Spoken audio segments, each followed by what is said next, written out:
Hello, my name is Audrey and my first topic is selectively permeable. Selectively permeable is a property of cellular membranes that lets certain molecules go in and come out of the cell. A selectively permeable membrane lets molecules in through the small pores of its membrane. An example is a cell wall in a plant cell. They protect the plant and let certain things through, such as water molecules and proteins. You can also think of something such as a coffee filter. It acts like a selectively permeable membrane because it lets things such as water through, but not the coffee grounds. Lastly, a sponge is another example. It lets things like water in, but doesn't let other things come in.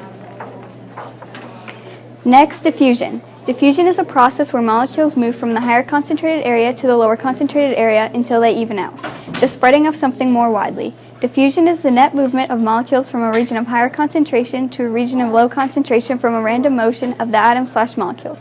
Now on to Rory with more. Hi, I'm Rory and I'm going to be talking about osmosis, active and passive transport. First we have osmosis. Osmosis is the process in which molecules pass through a semi-permeable membrane from a less concentrated area to a more concentrated area.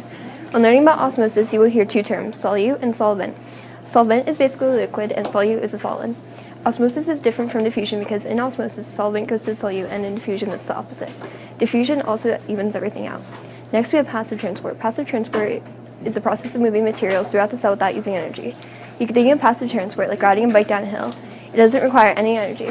Passive transport is a lot like active transport, being they both move things throughout the cell.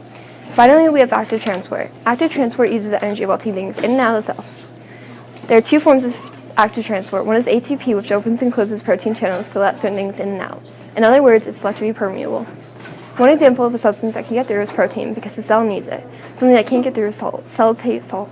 Another form is when protein channels expand to make a vesicle. The vesicle helps and close needed things and brings them back to the cell. Well, that's all. Thank you for watching.